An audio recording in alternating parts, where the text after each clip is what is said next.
Hey, now I want to bring in the president of Walser Wealth Management, Rebecca Walser. You know, Rebecca, speaking of these confidence reports, Gallup's economic confidence index now at a level that was last really seen during the great financial crisis. We know the costs are biting, but there's also messaging. I'm worried about messaging. We heard yesterday Janet Yellen admit she blew it. Jay Powell has admitted that he's blown it. And while President Biden won't admit to any mistakes, it feels like people are worried about him as well. Yeah, Charles, yesterday was not a great day, right? Gallup negative 45 on a scale of 100 plus or 100 minus. So that's really bad. And you're right. It was 2009 since we've seen it that bad. And then obviously Janet Yellen saying yesterday, yeah, we missed it. We thought it was transitory. And then even Biden, talking, doing an op-ed in the Wall Street Journal, talking about inflation is his highest priority now, or one of his highest priorities. He's got so many other things he's got to focus on as well. I can't imagine that's his absolute highest priority with Russia and all of these things. But, it is so much, Charles. And so when you look back and you try to see this from a 30,000-foot view, we've just never seen circumstances like this stacked up on top of each other, to deal with before. And that makes this market, like all of your guests have said, very difficult to navigate. What about this notion from the administration that the way to curb inflation is to raise taxes on some people and spend more? Isn't that how we got here?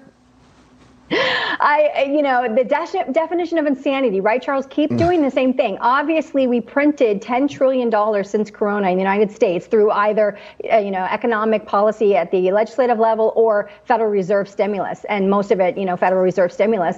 And obviously, we've got to run off a balance sheet. We have got so much the Fed has got to do to get this under control. So to raise taxes on the job creators and then to actually, spend more when we have inflation. I don't know any economist who's ever suggested, there's MMT, right? But when we're trying to tap down inflation in an immediate sense, to spend more is the exact opposite of, pushing more dollars chasing the same finite goods and services, Charles. We're going to get inflation to spend more. So I'm not understanding where he's getting that information from. Honestly, listen, here's my thought real quick is I don't think any of this stuff is economic policy from the White House. Every now and then they have to try to wrap it in the veneer of that. I think they've got an agenda. It's climate, it's social change, it's modern monetary theory, and they're going to push it no matter what the consequences are if they can.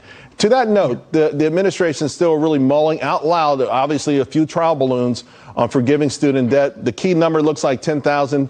But this is for any filer, right, making $150,000 a year or couples at $300,000. I think it would be one of the most elitist giveaways in taxpayer history. But I wanted your thoughts on it because not only will I think it's a several $100 billion disaster, but I think it would separate the nation even further apart. And that's the one thing we don't need right now in this country.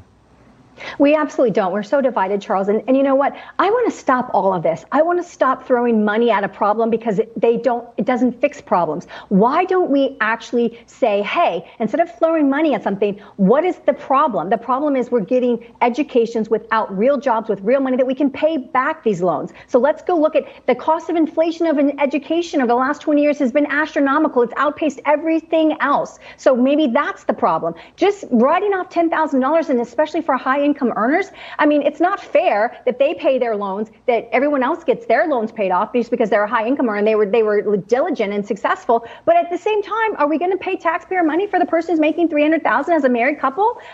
We have to have common sense, Charles. But more importantly than all of that is let's stop doing the same thing and expecting it to change the results. We need to actually attack what's wrong with college funding and college spending and college costs and the real jobs that come from it. Let's talk real solutions. Throwing money solves nothing. The irony there in a free market, the fact that fewer kids are going to college would mean that tuition prices will come down. But when you start to do these things, tuition prices keep going up, which exacerbates the problem. Rebecca, thank you so much. Talk to you again real soon.